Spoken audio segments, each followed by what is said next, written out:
know what time it is. You know what it is. Welcome to the Culture Podcast. Welcome to the Culture Podcast. A podcast inspired by and representing for the culture. Just been a fan of the culture and the authenticness of it. Everything from hip-hop. What's up, y'all? This is J. Cole. Yo, it's Ice Spice. It's Kendrick Lamar. It's the baby. Sports. Mahomes looking to flip, takes it in for the touchdown. Urban life. It's heat up right now. And everything in between. Let's go. The show starts now with your hosts, Jeff and Anthony.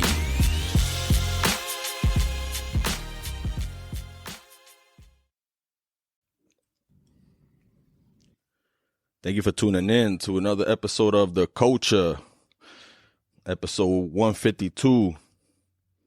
We're still celebrating Black History Month, and we have a very special guest today to help us continue to do that. This gentleman needs no introduction. He is a professor of cinema and media studies. He is a renowned speaker, an in-demand television commentator, a critically acclaimed author. His new book actually just came out. I got my copy. Rappers Deluxe, How Hip Hop Made the World. I'll put that up on the screen so everybody can see it. Make sure y'all go cop that. And he's written, 7 books now? He's the one and only hip hop professor at the University of Southern California. He is known as, or they call him, the Notorious PhD, the incomparable Dr. Todd Boyd. Thank you for coming on, brother. How can I get a autographed copy? How can I send this to you and get this autograph, man? Where you at, this book man? Is beautiful. Where you at? You in New York? No, we in New Jersey. New Jersey. Man, we'll have to figure something out. Next time I'm out that way. This book is beautiful, man. Oh, thank you. I like everything about it. I'm ready to dive into it. Thank you. Yeah, but let's get going, man. Can you introduce yourself to our audience? I mean, you need no introduction, but just give us a brief summary to our listeners. Dr. Todd Boyd, sometimes known as Notorious PhD. This is actually my 8th book. And dropped a couple weeks back, and we're out here making the rounds, trying to promote it so that everybody knows it's available, and encouraging people to cop and check it out and, get into what I tried to put down in the book. Yeah, and I mean, I think this book and yourself as a guest is like the physical embodiment of, what this podcast is, because, you represent the culture, and the things you talk about is the same things that we talk about on this podcast. The culture, the genre, hip hop, racism, a little bit of sports, and we try to tie it all together. Tell us a little bit about, what made you write this book. I know you've been writing it for a few years now. I mean, I've been telling people, as I'm doing the rounds, promoting it, I've been telling people that I actually started writing this book when I was 9 years old. I just didn't realize it. I was 9 years old the year Kool Herc threw the legendary party that we identify as the beginning of hip hop. And, yep. The images from that era, the music, film, sports, overall culture, and everything after it was with me, and has been with me all these years. I mean, I actually started writing it back in, I think, 2021. The year gets fuzzy. But I think the thing that's important is, we've been talking about 50 years of hip hop, and, 50 years is a long time. That's not a trend or a fad. You don't have 50-year trends or 50-year fads. When you're around for 50 years, that's substantial. And I feel like, 10 years ago, 20 years ago, I couldn't have written this book. I needed everything to transpire and play out the way it has in order to write it. So, here we are. I mean, maybe year 51 now. But, even beyond that, when I started writing the book, I wasn't necessarily thinking about 50 years. At some point in the process, I think I realized it would kind of coincide with that. But the story of hip hop is one that's unfolded from the 70s and 80s, 90s, and we cover all this in the book from the beginning, to the present, and try and give you the fact that this is half a century. This is half a century, and there's a lot of substance there, and I want people to come away from it recognizing this is epic, and you need to understand those 50 years to understand how epic it really is. Yeah, for sure. No doubt. I mean, we're going to jump around. We got a lot of topics to discuss. Talking about 50 years of hip hop, what can you tell us about, where the culture is going when considering where it came from? You created the academic study of hip hop. Others teach hip hop. KRS-One is the first person that comes to mind because I know he teaches it in universities and so forth. But you're the first one, correct? Yeah, as far as I know. I think, what I often say about this is, I come from the culture. There may be other people who by this time are doing their thing. But I'm the first one to come out of the culture, Right. And, I was emceeing back when MCs were expected to, get the crowd hype. I'm an OG in this, so I'm a few years before Rakim started bringing the poetry to the bars. So I don't have bars for you like that, but I was about to say, you're going to give us a couple bars, 16? Nah, I ain't got them kind of bars for you because I'm actually before that time, but I have utmost respect for it. But, everything I talk about in the book, particularly in the early chapters, the book is broken up into 5 chapters, starting with the 70s, ending with the 2010s and beyond to where we are now. But, everything I talk about in the book, I lived it. I experienced it. I'm familiar with it. I know about it. And I was doing this, 20 years before I became a professor, before I finished graduate school, got my PhD and started, doing my thing. USC School of Cinematic Arts, dealing with popular culture, film, music, television, sports, fashion, art, all that. So what I give you in the book is personal. It's also professional. And I think that's what makes it unique is, back in the early 90s when I started at USC right after the LA riots, people were looking at me crazy, when I was talking about hip hop in a college class. People looking at me real funny. Now it's different. 30 years later, people can appreciate it in ways that they couldn't back then. For me, it was all about what I had lived, but also what I studied, what I researched, what I observed, what I wrote about.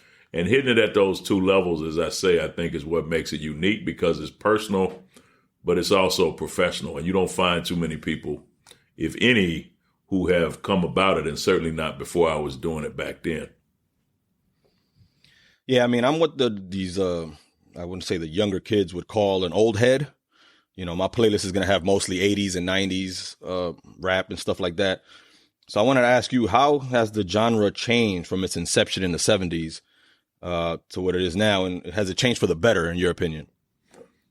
I think it has changed substantially. For the 70s, if you think about it, and this is what I talk about in the book, for much of the 70s, unless you were, in the Bronx or in Queens, or unless you were on the scene, you didn't hear the music. You had to be there and participate in it. But then, once the music is available on the radio, you can hear it anywhere. And then later when videos, start to blow up, you can see it. And so, I think that's a big difference. I remember the first time I heard Rapper's Delight. Then I heard Curtis Blow. I was in high school when this music came out. Everybody I knew was digging Rapper's Delight, and I was on Kurt Blow. And I like Christmas rapping better than I did the breaks. And then, when Sugar Hill came back with Apache and Sequence, I remember all this vividly before we get to Bambaataa and, you know what I'm saying, Grandmaster Flash, you know, DMC. I'm in college by this point. So, you know, I've been there since before it started. And I remember particularly everybody was getting off on, you know, Michael Jackson and Prince, you know, early 90s. And I'm trying to listen to DMC, you know. So, you know, thinking about it from that perspective and having observed it, I mean, as I mentioned, Rakim, you know, Rakim came with the poetry, you know, a cat like Big Daddy Kane, NWA, Ice Cube, you know, my guy Chuck D and Public Enemy. So, you know, I mean, if you ask me what I'm putting on my list, a lot of it's going to come from that era. But, you know, by the 90s, everything blew up, you know, Big and Pac and Nas and Wu-Tang, Jay-Z, I mean, Puff, I mean, you know, Outkast. I mean, you know, just every decade, you got these new artists who were doing their thing and kind of building on what came before it. And then, you know, you get up to the present and I'm like, you know, I listen to a lot of these young cats and can appreciate what they're doing.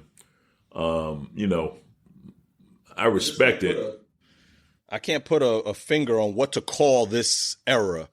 Because, you know, it started off with the party rap and hyping up the crowd and hyping up your DJ. Then it went to more lyrical with Rakim and them. Then it went to social commentary. And then it went to the gangster rap, which was an offshoot of the social commentary. Then we have the 90s. It was back to lyrical and storytelling.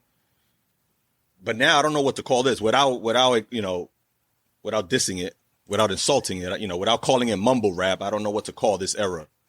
I guess this is the vibe era. That's what the young kids would call it.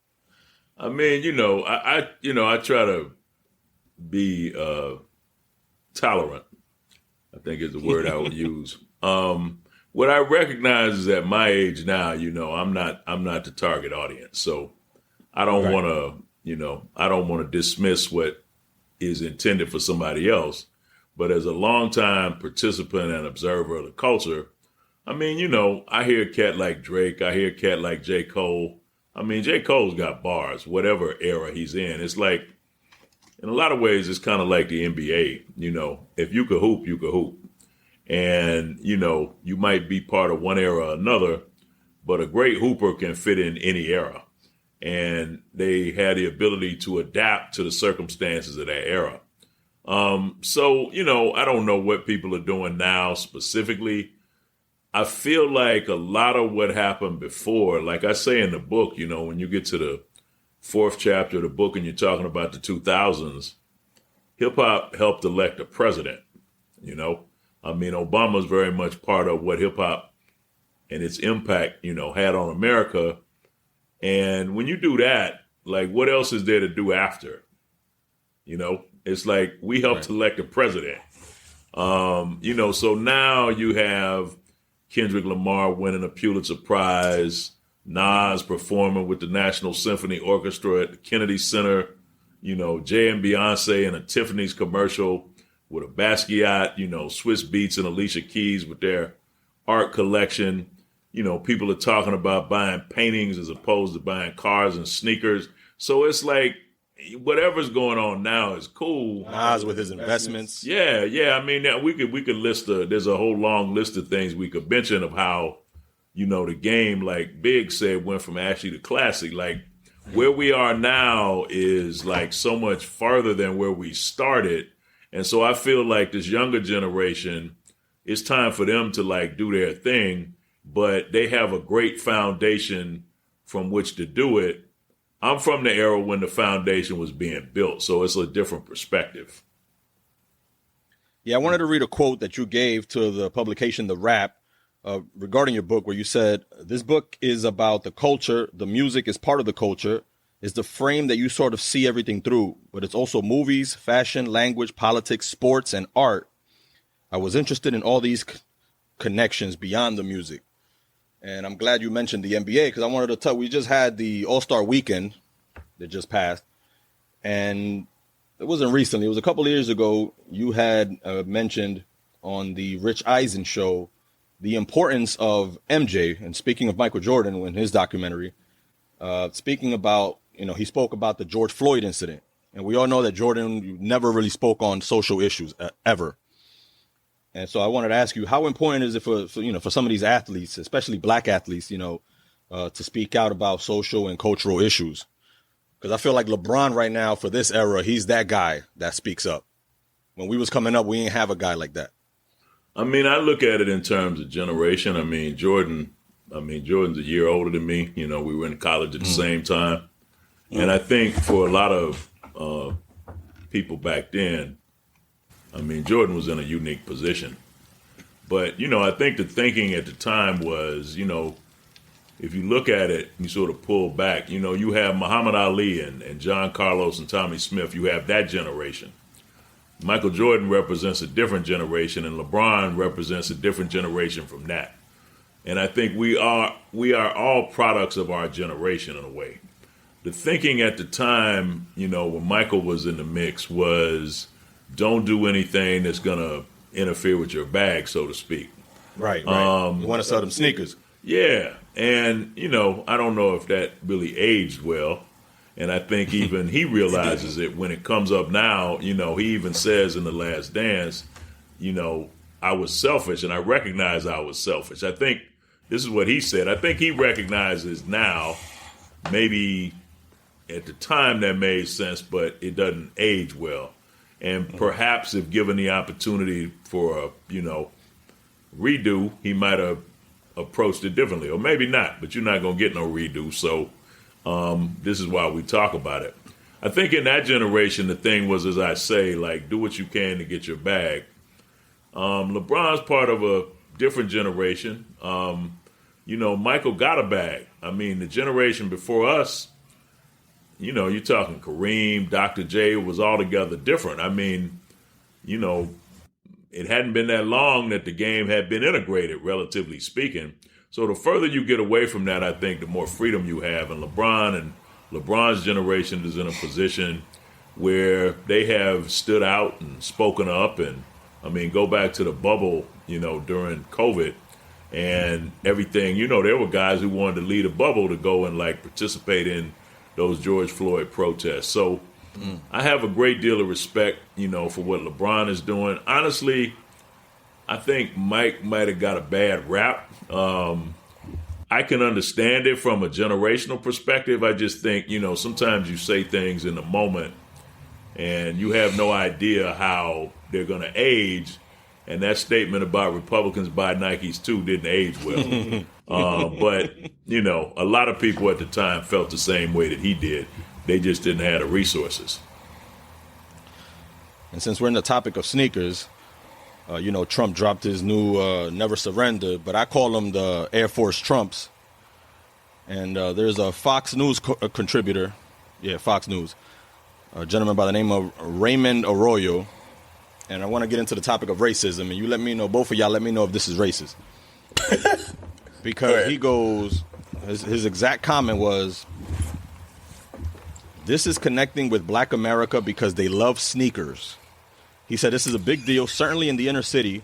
So when you have Trump roll out his sneaker line, they're like, wait a minute, this is cool. He's reaching them on a level that defies and is above politics. The culture always trumps politics. And Trump understands culture like no politician I've ever seen. So when I first read that, I was like, all right, this sounds a little racist. It's certainly ignorant. Very ignorant. I mean, I saw on social media earlier today, I saw several people post that. Several people. And I honestly just kept laughing. Because when I saw the shoes, I think maybe the day before, I kept thinking Tom Ford wants his T back. If you look at them, you can see where that I didn't even think of that. graphic design for that T comes from. Yep. I mean, look, I'm a sneakerhead. I'm an OG sneakerhead. I've been doing it since '74. So, I like sneakers, and I know a lot of other people that like sneakers. I don't think that's necessarily bad, but you can't just come up with any kind of corny ass sneaker and think that buy a because vote. like I just kept looking at the shoe. I'm like, ain't nobody rocking these. I mean, maybe if the design on the sneakers was cool, people might rock them. But people in the sneakerhead community can be harsh critics. They don't like every sneaker that comes out. So it's like not just about, he's got a sneaker. Is your sneaker cool? And is it something that somebody's going to wear? But I think what dude was saying was really ignorant because, black people in the inner city, they like sneakers. And, Trump did this. So now Trump's going to appeal to them. I mean, that just indicates that he knows nothing about the culture. And he's basing his opinion on a stereotype, and he's uninformed. I mean, and I'm sure if we could see what he had on his feet when he said that he had trash on his feet. So, I mean, I wouldn't listen to somebody like that because clearly he doesn't know what he's talking about. And even then, the people that may or may not have that mentality are probably not even old enough to vote. Right? The people that are going to vote, I want to know what your policies are. How can you help my community? And also, okay, even if your sneakers were cool, you're going to vote for somebody because their sneakers are cool? Voting and cool sneakers are two different things. And if that's all it's going to take to get somebody to vote for you, then, the election would have been decided a long time ago. It's much deeper than that. That's why I keep saying the statement it's just ignorant. And honestly, it's so ignorant, I don't really need to spend that much time explaining how ignorant it really is. Facts. So, staying on racist topics, I have up here this, I don't know if any of you saw this, I call it the racist permission slip out of Miami-Dade County Public Schools. And it says, students will participate and listen to a book written by an African-American, and the parent has to sign. This is an actual permission slip. The parent has to sign to allow their student to listen to a book written by a black man. Yeah, I saw this. I saw this the other day. And right away, I tweeted something out. I said, this is the racism that's going on in 2024 still. Yeah, you have to get a form. You have to get a form signed in order to listen to a black speaker. I mean, this was so ridiculous when I saw it. I just kept thinking there's got to be more to the story. Maybe there isn't, but I just kept thinking this is just too dumb. But it is Florida, and the governor of Florida is he's on one. So. Maybe it is as simple as it looks, but I mean, the question is, okay, you have to sign a piece of paper in order for your kid to hear a black speaker. That makes no sense to me. See, and Jeff, go ahead. Hold up, Jeff. We had this conversation all the time. You always ask me every time. We always have a little segment like, is this racist? And I always try to explain to you, you're confusing racism with, I guess you can say, stupidity. Like, ignorance, we're being cute about it. Like, because, you ever, like, okay, you know how you talking about the Trump seekers a few moments ago? You ever seen Above the Rim? Yes, I love that movie. They were actually giving it a couple days ago. Right. So, there's a part when Marlon Wayans plays Boogaloo. He comes out to the court with that gold jumpsuit, trying to hoop. Like, that's what them sneakers remind me of. Like, they was clowning them wearing that. You're not going to see anybody in the streets wearing no sneakers ever. Like Dr. Boyd said, there's no swag to them. Like you do some ghosts on something, American flag and a tee, and they're like, oh man, this is really going to capitalize on the black fan base. No, it's not how it works. Even the person who spoke up after it, he's just preaching to his audience. He's not talking to black people.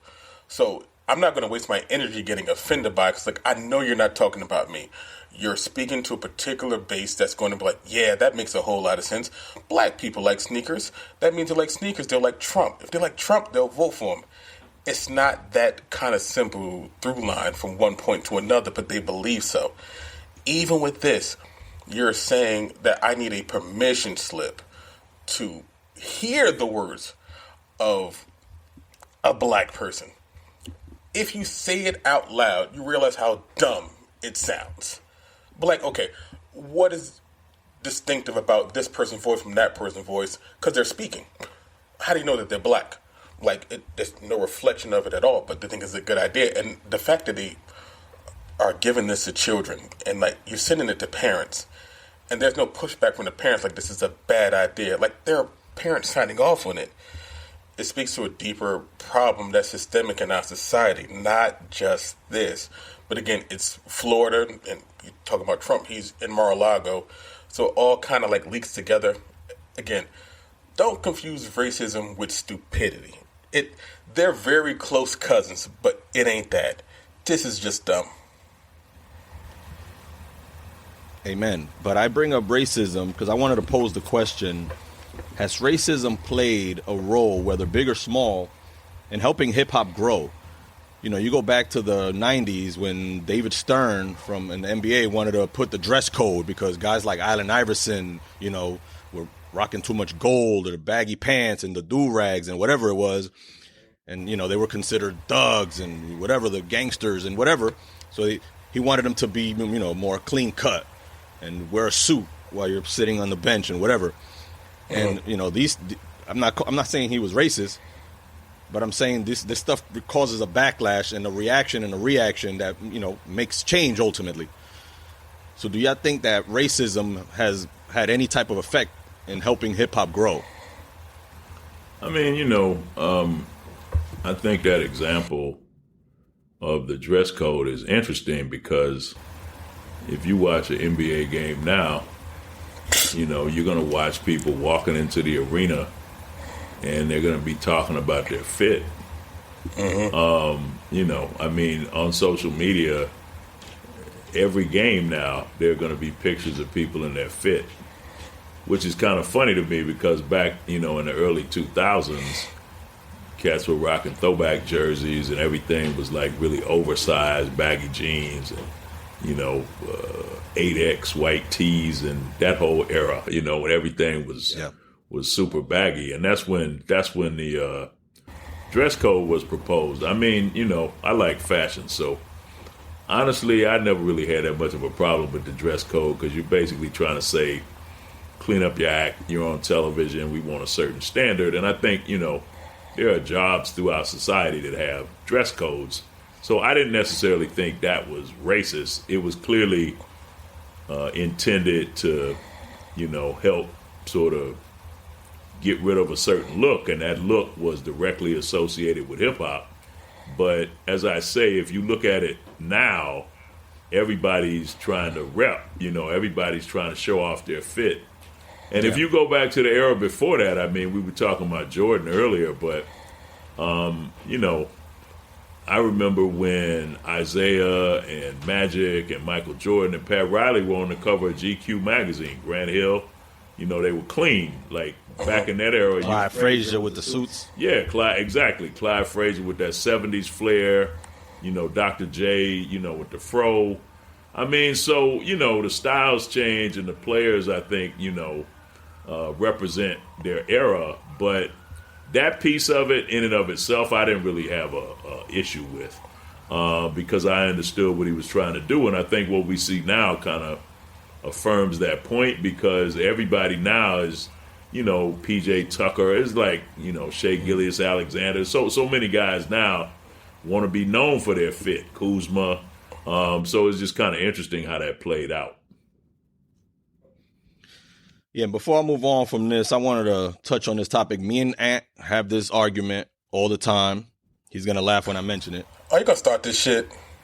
Because I wanted to ask you your thoughts on Eminem, and is he a valued member or just a guest, as somebody like Lord Jamar would have you believe? Go ahead, Doctor. Of the culture. You got it, Doc. And I'm going to tell you where this stems from. Okay. Dr. Boyd. This stems from every time I ask somebody of color to give me their top 5, Never, 100% of the time, they never have Eminem in it. So I posed the question to Ant, why is that? Is it a cultural thing? Is it a black and white thing? You know what I mean? I've always felt like he deserves to be mentioned among the greats, but from my perspective and from what I've seen, from my experience, black people are hesitant to mention him in that list. I mean, I can't speak on why people leave him off their top 5 list. If you ask people their top 5, they're giving you their top 5. Right. And maybe there's a particular reason why they mention some people and not others, but if you only limited it, if it's limited only to 5 people, there's going to be a lot of people that are left off. I mean, I look at it from a historical standpoint. For a long time we had white artists appropriating black culture and taking credit for it. And perhaps the biggest example of this would be somebody like Elvis Presley. When you get to hip hop, it's different because, Elvis and, his manager, Tom Parker, they could appropriate, I think the cat's name's Roy Halladay, if you go look him up. And if you listen to him, it's obvious how Elvis just straight bit my man's style, and a lot of people don't even know who this cat is. And Elvis is, considered an icon.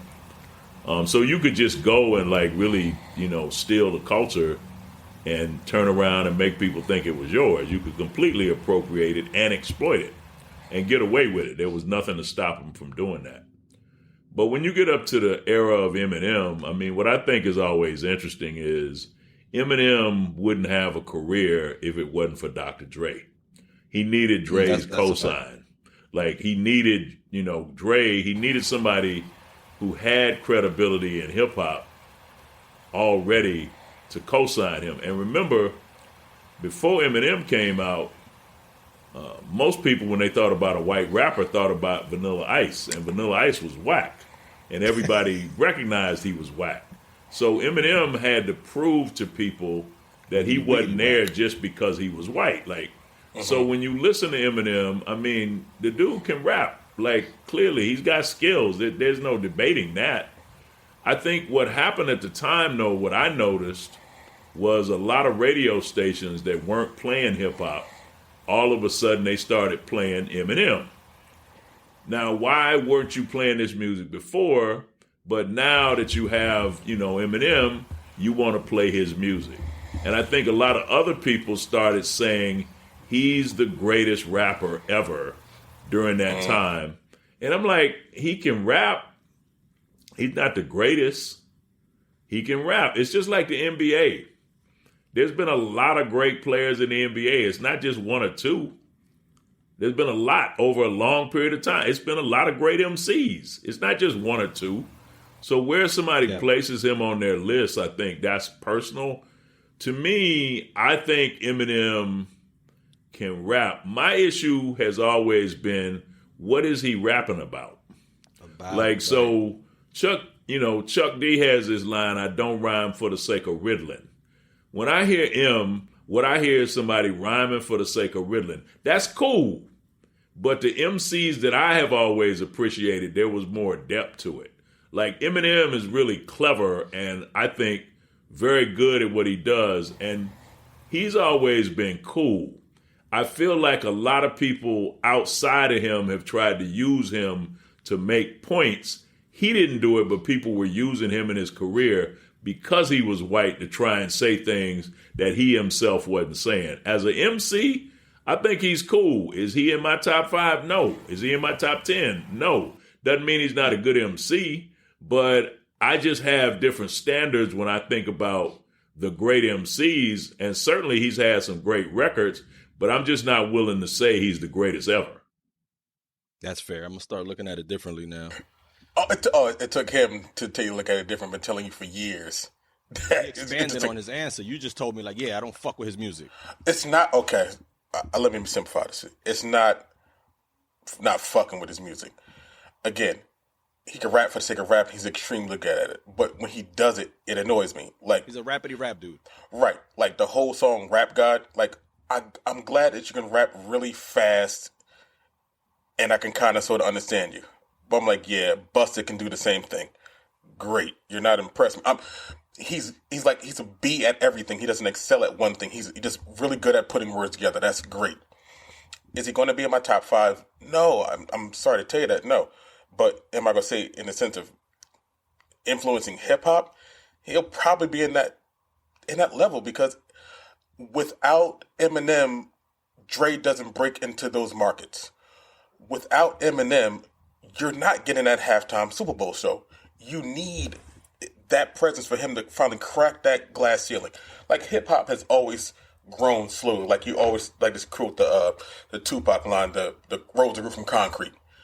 As much as they have tried to kill hip hop by MTV not playing the videos, by saying that they're a bad influence, that they're destructive to society and children, misogynistic lyric, violence, and everything else to that degree.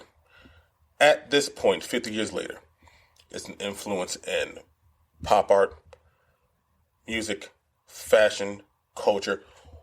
We've almost been like an offshoot of culture, and now we've come like completely ingrained inside of it. You cannot tell from this point forward the culture of this country without it. We've touched every single branch, every tree that falls from it. What makes things fly, what those fashion designers, why they want to mess with hip hop artists, because we carry the culture. We're the people that people want to watch and see, that they want to look like and act like and be like. Before, they weren't fucking with us. Like we're from the East Coast. Timberland was a construction boot. You just walk around in them heavy ass boots, right? We made them popular. Now they're coming out with different styles and colors and everything else like that because we wanted it. And then those other kids from, those nice suburban neighborhoods, they're walking around with Timberland. They're wearing fitteds. They're doing the stuff that we did. That's why it matters. And without Eminem, like that part, we could never quite grasp that audience. But once we did, rocket shot through the roof. Because now we're in places that we're never going to be. Like Eminem's on stage with Dr. Dre at the Super Bowl. He's doing, MTV Music Awards and stuff like that. It's not the fact that he's his rapping and things like that. I don't care about that. I care about the fact that you kind of needed that point to. It's like an inflection point. At that point, it becomes something else completely different. Because remember, that Drake's record label wasn't really popping like that. He needed him to kind of keep going. He leaves Death Row. He wants to try something new. The firm flops. His stuff flops. It just doesn't work. He finds his kid. And everything skyrockets from there. So, his rapping ability, great. But what he did in putting us in rooms that we wouldn't think we would generally be, matters more to me. All right, so before we move on, once and for all, is he hip-hop or is he just a guest? I mean, I think he's hip-hop. I think the thing is, it's sort of like this, if you watch the NFL, look at the success the New England Patriots have had over the last, 20 years, right? Before Brady left and now Belichick's gone. And I say this jokingly, but I'm serious. Like, the Patriots brought white football players back in the mix. Okay, look at a cat like Julian Edelman. You weren't talking about white wide receivers, in the 90s.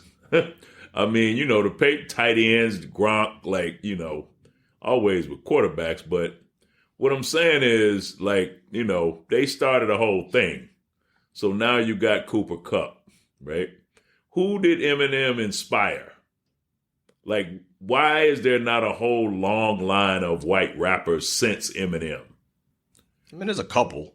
There's a couple, right? But it's not like a whole community of white rappers that emerged after Eminem's success.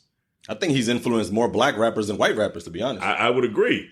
What I'm saying is, if Eminem is a singular figure, right?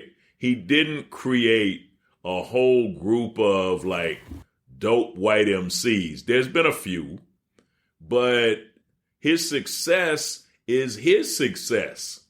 We could talk about other rappers and their influence, and we can draw a straight line to all the people they influenced and put in the game, or people who tried to be like them or whatever. Eminem is a white guy in a black genre, and because of that, he's going to automatically get attention. And I think he's very good at what he does, considering. I think, though, in terms of moving the culture, in terms of inspiring the culture, in terms of changing the culture, what's different about hip-hop if Eminem doesn't exist? What changes about hip-hop if he doesn't exist? I mean, I think he's great in that sense, but, you know, at the end of the day, we're applauding this dude because he's a very, very good rapper. When they decided to start making movies about hip-hop artists, who was the first cat they made a movie about? They made 8 Mile. Does that mean that Eminem's more important than Big? Does that mean Eminem's more important than Pac just because he got the first movie made about him? No, that's the fact that we live in white culture. And the gatekeepers recognized that there was an audience of people that they were willing to pitch a movie to about Eminem that, you know, Big and Pac, that came later. Damn, I didn't even think of that. That's buried in American history. That didn't just happen with Eminem. That's before we got to Eminem. Why? Because hip-hop's black. So in that sense, Eminem's the white guy in black culture. But when the larger culture decided to pay attention, it's like, we know what to do with this guy. We know how to make money off of him. We know how to identify him and his audience. And previously, that hadn't existed in hip hop. That doesn't mean he's more important than the legends of hip hop, the pioneers of hip hop, who we traditionally celebrate. I'm going to get off this now. I know that you've been a part of a lot of different documentaries, sports, hip hop documentaries. I want to ask you, what's your favorite documentary or film that you worked on? Did you work on the Biggie movie, by the way? Which one? No, I did a Biggie documentary. The Biggie documentary, all right. I did a Biggie documentary, but this was back in like 2007, 2008. So it was a while ago. It's called Bigger Than Life, if I'm not mistaken. Okay. Dr. Boyd just had the funniest shit because I always see you in documentaries, especially when it comes to like culture and sports and race. And I saw you in the Rick James documentary. And he said how much you hate Super Freak, and I was like, yeah, me too. Like, and when he explained it, he said, I could never quite explain it. I said, I hate this song, but I don't know why. But he was like, you know, when it was one they put on is when the white people jamming to him, like, there we go. There's my answer. He's right. All of Rick James' work, this is the one, like, oh my God, he makes so many great songs. This is the one, y'all. This is it, Super Freak? This little basic ass song of all this talent? Of all the music he's made, that's the one. That's just been sampled. That's just been sampled a lot in hip hop, though. That's right. I mean, that's Hammer.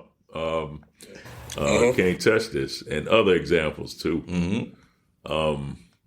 I mean, you know, I've been in a lot of documentaries. Of all the documentaries I've been in, you know, The Last Dance. I keep saying to people, The Last Dance, that's like my superhero movie. You know, because when The Last Dance came out, it was at the beginning of like COVID, the beginning of the pandemic. Uh-huh. And, you know, everybody saw it because everybody was pretty much at the crib. And if you think about it, you know, back in the day, people used to watch, you know, everything at the same time. And the only thing that really exists like that now is the Super Bowl, you know, that everybody watches it at the same time with streaming and everything. So because of COVID, people were watching The Last Dance and, you know, it was hugely popular. And I had the first 2 episodes. I think the first episode I'm in is the 3rd episode. Mm-hmm. But the first episode, I have people, you know, I know who are like, are you watching this? Like, of course I'm watching it. And they're like, you should be in this. And I didn't even say anything. And then the 3rd episode hit. And so, you know, I'm in LA, I'm on West Coast time. So it aired first on the East Coast. And I go to Twitter and, my timeline on Twitter just blown up. But it's not coming off for 3 more hours, in LA. And I had kind of forgotten, to be honest with you. And I'm like, oh, I must be in this episode because they didn't tell me before which episode I was in.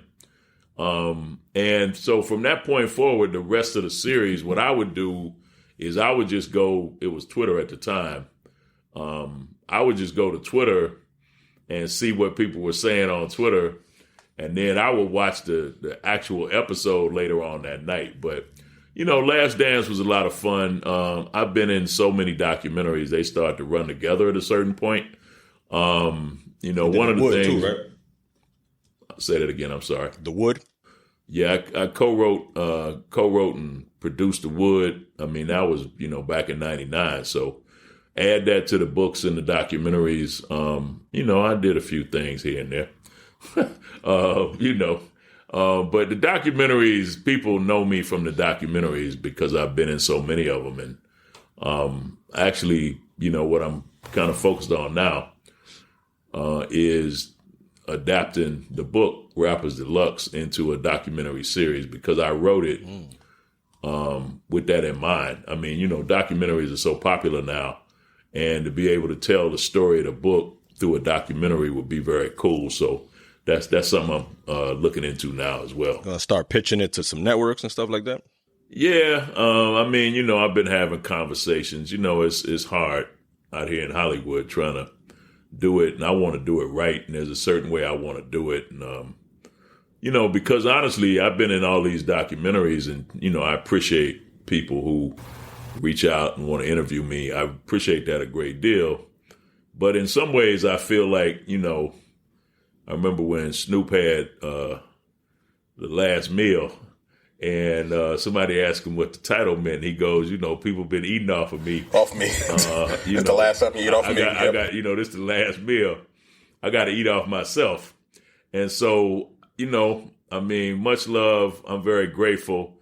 But I've been giving people all this flavor in these documentaries for all these years. I got to do my own thing. It's time for me to transition. And I'm going to still do documentaries if people will have me. But what I'm trying to put together with the book and the documentary series associated with that, I'm going to be much more prominent. I'm going to be much more visible. I'm going to be your on-screen host and guide as opposed to, one amongst many. It's going to be the doctor's perspective. And so that's what I'm trying to put together.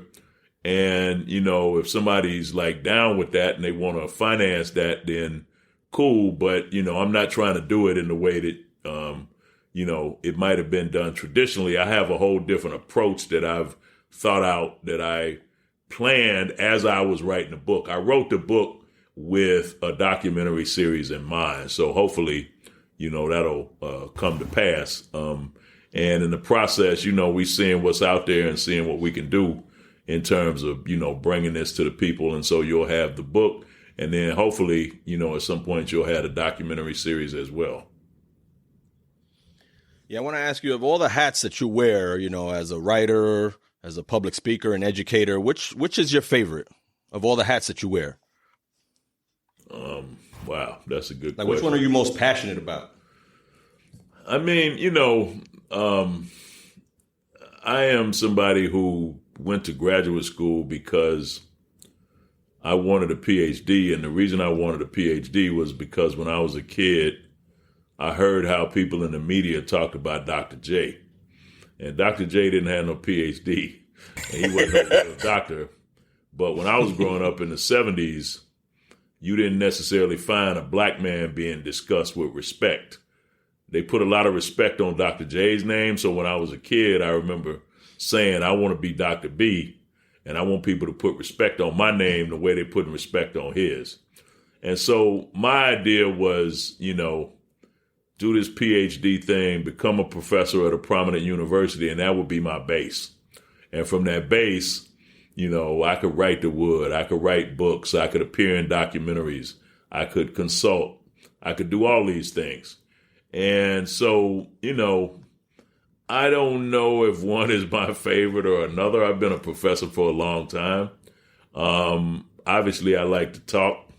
I like being interviewed, I like the freedom I have to kind of move through and connect with and participate in the culture. Not just observe it, but participate in it. And so, at different times, I like different aspects of it. I can change those hats with ease. But I'm a creative person. I think a lot of people, when they think about professors, they have a misunderstanding. I'm not a teacher. I've never been a teacher.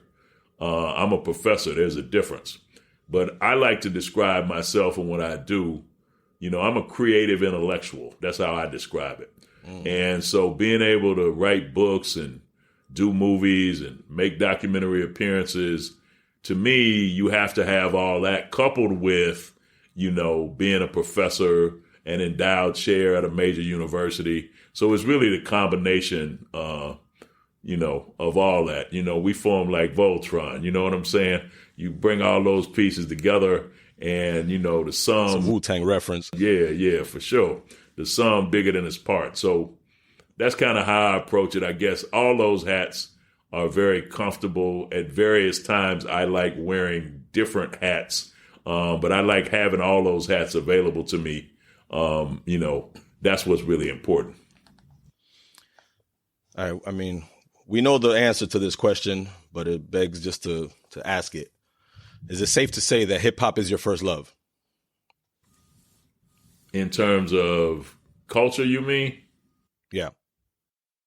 I mean, I am hip hop. You know what I'm saying? I am hip hop. So that's like, is loving yourself. Like, are you your first love? Yeah, I love me some me, So yeah, I love hip hop. I love jazz too, but nobody's really into jazz no more. So I got a handful of friends I could talk to about it. But it's not popular. Hip hop, that's who I am. I mean, so yeah, I mean, I couldn't do what I'm doing without hip hop. And so it's definitely my first, second, third, fourth, and fifth love. But I love a lot of things. I love movies. You know what I'm saying? I love fashion. I love art. I pay attention to politics. I mean, so again, it's like the previous question. To me, hip hop ties all this together. And that's really honestly what my book is about how all these different things tied together are hip hop. Like, we know the music, but, it's also sports. It's also, I'm really into contemporary art. Like, it's also art. Like, it's also fashion. It's all those things. So I guess if we think about hip hop in the broadest sense, I would definitely say that's a love. All right, before we wrap this up, if you don't mind, I got a couple of fan questions that were submitted. Certainly. We have one on X, a.k.a. Twitter. Shout out to Stiley. Shout out to the barbershop group chat. Because he said, in reference to you, he said that his resume is so dope. I always loved his NWA commentary on how this music was designed to be gritty enough to make you squirm. I actually like that quote. But his question is up there. He says, and thinking kind of broad here, but how he fell in love with hip hop and where he sees it could evolve to next. And maybe expand on how black music evolves so progressively and transcends in such amazing ways. I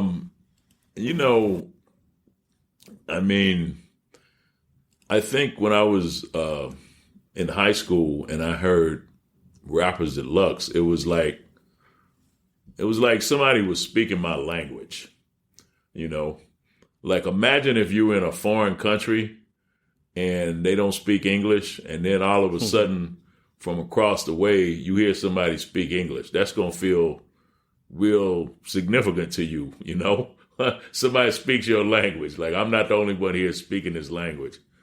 And so when I heard, Rapper's Delight and, all that early hip hop, this is what I was saying to you earlier. When I heard DMC, it's like that. Everybody I knew in college had Thriller or 1999 or both. Mm-hmm. And, I'm the kind of dude, if everybody else is going right, I'm going to go left. That's just who I am. So it's like, okay, you in the Prince of Michael, but then DMC is like, it's not Michael Jackson and this is not Thriller. So that's what I was repping. And I was repping it precisely because everybody else wasn't repping it. That's the era I come from. So falling in love with hip hop, from the time I first experienced it, which is when the first needle dropped, but hip hop is to me like a continuation. I mentioned jazz, all the great, R&B, soul music from the 70s, bebop jazz before that, neo soul. I mean, I like great music. You know what I'm saying? And if it's great, if it's, something created by somebody substantive, then, I'll dig it and I'll vibe on it. So, I've been with hip hop from the very beginning, from the first time I heard it. And I think the evolution of hip hop and black music in general is because, a standard was set a long time ago. I mean, Duke Ellington, Count Basie, Louis Armstrong, these guys were operating at a very high level. Miles Davis tells stories about, in his era, in the early days, like they would have like what we might now call open mic nights. And, jazz musicians would get up and play their instrument. And Miles said, if you got up on the bandstand and you were bullshitting, you would get your ass kicked.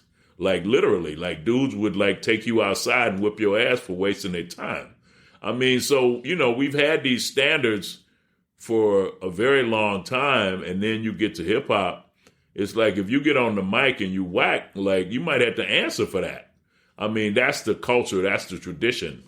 And so anything that has that kind of competitive component and, forces people to push creativity to the highest level, the results are often good. And I appreciate that and celebrate it and promote it and write about it. And, hopefully we'll continue to see things operate at that level.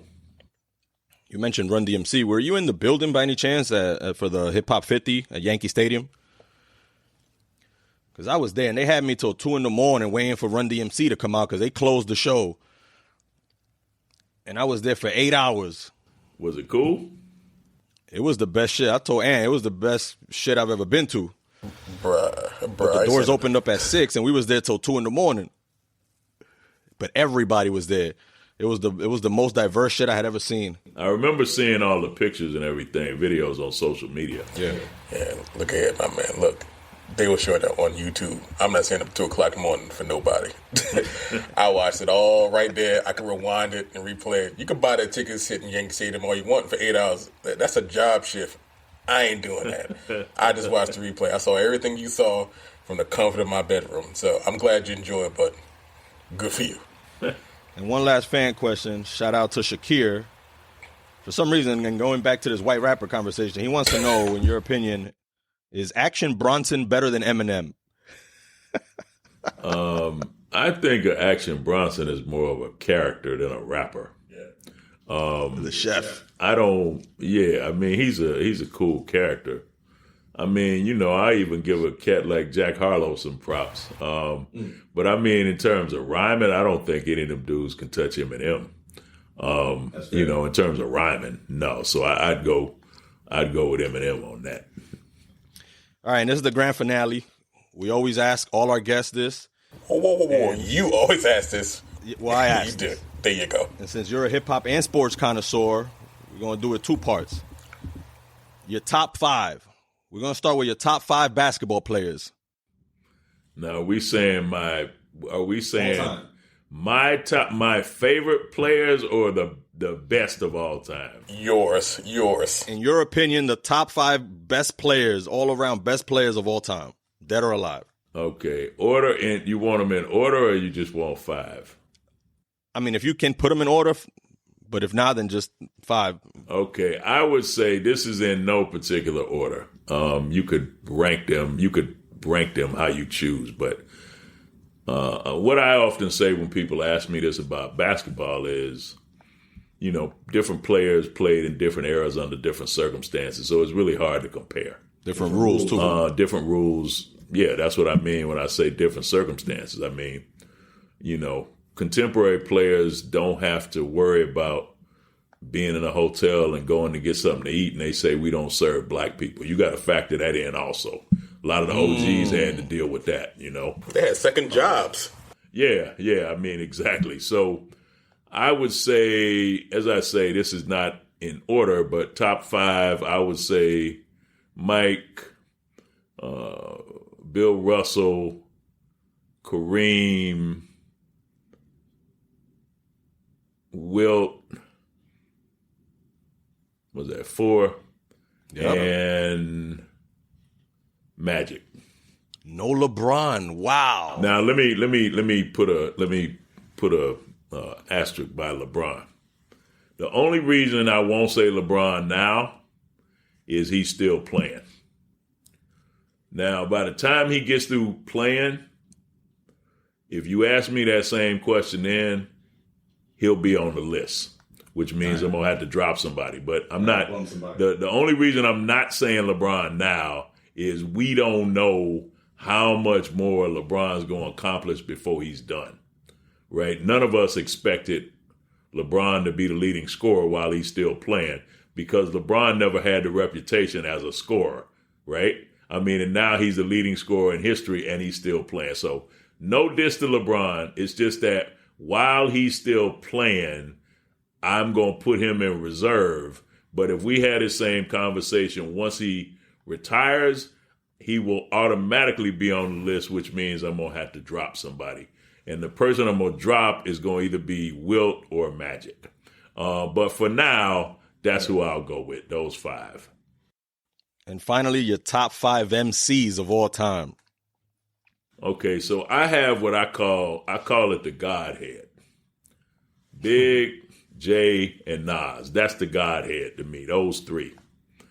The next 2, I would say Ice Cube and Chuck D. And if you gave me a bonus, I'd throw in cats like Scarface and Big Daddy Kane. Is Ice Cube a West Coast bias thing? No. If you want to talk about like conscious, like serious, like political hip hop back in the day, Ice Cube had bars, man, and it was substantive. And the thing Ice Cube was saying, just was deep. And with the exception of Chuck D, nobody else was really coming with that political depth the way Ice Cube was. So that's why I, rep Ice Cube. If we're talking about style, like I got to give Snoop props. The thing is, it's just so many great rappers. Like, inevitably when you do that, you're going to leave people off, who are cool. But Big J and Nas, those are my like top 3 dudes. Again, 3-headed monster right there. Yeah, order that as you choose, and then give me Scarface and Kane and Chuck D and Cube. And I like J. Cole and Drake a lot now. I like Wu. Back in the day, I like Brand Nubian. There's been so many great MCs that it feels almost like you slighting somebody when you come up with a list. Because inevitably you leave somebody off and people think you don't like them. It's not that. It's just there's only enough room on the list for so many people. But those are some of the names that have always meant a whole lot to me and whose music I still listen to this day. Yeah, it just becomes like basketball. You have your list, but then you got to kind of break it down, like who are the best shooters of all time, who are the best dunkers of all time, who's the most creative, who got the best handle. Like hip-hop's the same way. Like you got certain guys at the top, but there's certain people who do certain things in an extreme way. Like Kyrie Irving's not going to be anybody's top 100, but a ball handler, he might be 1 or 2. It's kind of how you look at it. Just hip-hop the same way. Lists are lists, but just sometimes you got to categorize and make sure it makes sense to what you're talking about. I think the thing about both ball and hip hop is that, there's just been so many people who are great at what they do that I agree with you. You talk about ball handlers, like I always say to people, check out Marcus Haynes. And I say that and I get a strange look. I'm like, Marcus Haynes, who played for the Harlem Globetrotters, and we just talking about ball handling. Marcus Haynes, to me, that's the greatest ball handler ever. And when people talk about ball handlers, they never mention Marcus Haynes, right? But I look at Kyrie, he's real nice with it. I mean, I'm from Detroit, so, I got to give a big shout out to Isaiah. Zeke. As a ball handler, like, come on, man. And then, I'm Bad Boys, my guy Joe D, Isaiah. I mean, those were just great teams. Young Rodman, before he started, like, going crazy. Okay. I got you. So again, the reason I feel like we love the NBA and the reason we love hip hop is because it's not like there's just one or two guys. There's so many guys some have been great at a lot of things. Some have been great at, maybe one thing specifically. I agree with you. Like, are we talking greatest shooters? Are we talking greatest rebounders? Greatest defenders? Are we talking most skilled? I mean, you look at these dudes now, they can do 5 or 6 different things. Back in the day, you were expected to do one thing. I think about a cat like Bernard King. I mean, I've seen so many great ballers like throughout the course of my life. Dr. J, who I feel like people forget about today, how great Dr. J was. The game, both in hip hop and basketball, has had a lot of, great individuals. And so it's hard to put it on a list because inevitably you end up leaving somebody off. And that's unfortunate, but that's why I like talking about the magnitude, the whole of it, because you want to give all these guys their props who deserve it. Dr. Boyd, thank you for coming on, man. We appreciate you. We're privileged to have you on the show. Tell the people where they can find you and follow you, where they can get your book. Hey, Dr. Todd Boyd, I'm always hanging around on the gram, so, you can find me on Instagram. The book, Rappers Deluxe, you need that in your life. I'm telling you, cop that. If you want to go to Fight On, the publisher, fighton.com. You want to go to Amazon. You want to go to, Barnes and Nobles.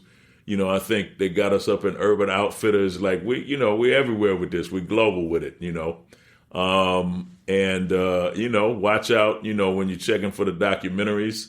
You never know where I might pop up. You never know where you might see me. So just keep your eyes open and appreciate, the opportunity to be on the show and chop it up with you guys and everybody listening. Appreciate the love, the shout outs. I see people in the airport shouting me out like, I love it. I appreciate all of it. And I'm just out here trying to rep this culture and promote this book and, try to do it at a high level. That's always been my thing. So, as I say, appreciate you and thanks for this opportunity. Thank you, Dr. Boyd. Thank you for tuning in. Shout out to the Culture Crew. Till next time, peace.